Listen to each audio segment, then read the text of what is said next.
Hello বন্ধুরা, আগের ব্লগে তোমরা দেখেইছো আমরা ইউএসএ ফিরে যাওয়ার আগে ঘুরতে এসেছি উত্তরবঙ্গের ফেমাস ডেস্টিনেশন মূর্তিতে। অনেক মজা নিয়ে দিনটা শুরু করেছিলাম আর সেরকমই আনন্দে কেটেছিল রাতটাও। খাওয়া দাওয়া, আড্ডা, নাচানাচি আর রাত থেকে অঝোরে বৃষ্টি। কিন্তু পরের দিন সকালে এটা যে এমন ভয়ানক রূপ নেবে আমরা ভাবতেও পারিনি। হ্যাঁ, আগের দিনের সুন্দর সবুজে ভরা বাগানটা পরের দিন মনে হচ্ছিল পুরোটাই সুইমিং পুল। যেই দিকে চোখ যাচ্ছে শুধু দেখছি জলই জল। দেখেই বুঝতে পারছো হয়তো বৃষ্টির প্রভাবটা কতটা ছিল, কিন্তু আমরা তখনও বুঝিনি আসলে চারপাশে কি কি ঘটে গেছে। এই সবের মাঝখানেও আমরা আনন্দে মেতে রয়েছি, কাঞ্চনজঙ্ঘার রূপ দেখে মুগ্ধ হচ্ছি। জলখাবার খেয়ে আমরা বেরিয়ে পড়লাম আমাদের নেক্সট ডেস্টিনেশনের উদ্দেশ্যে।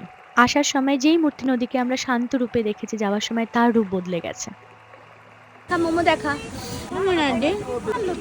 অনেক প্ল্যান ছিল, কিন্তু রাস্তায় বেরিয়ে আমরা আসল ঘটনা জানতে পারলাম। রাতের অঝোরে বৃষ্টিতে উত্তরবঙ্গের পাহাড় এক ভয়ানক রূপ নিয়েছে। ঘন ঘন ফোন আসা শুরু হয়ে গেছে, সবার ফ্যামিলি তখন অপেক্ষায় আমরা কখন বাড়ি ফিরবো। তাই দেরি না করে আমরাও বাড়ির পথে রওনা দিলাম। আর এটাই হলো প্রকৃতির রূপ, আজ যেটা সুন্দর কাল সেটা ভয়ঙ্কর। কোনো কিছুই আমাদের হাতে নেই, আমরা নিমিত্ত মাত্র। আমার এই ব্লগগুলো তোমাদের কেমন লাগছে অবশ্যই কমেন্টসে জানিও। ভালো লাগলে লাইক, শেয়ার আর আমার সাথে জুড়ে থাকতে ভুলো না। আরেকটা নতুন ব্লগ নিয়ে খুব শিগগিরই দেখা হচ্ছে। আজকের মতো বাই বাই।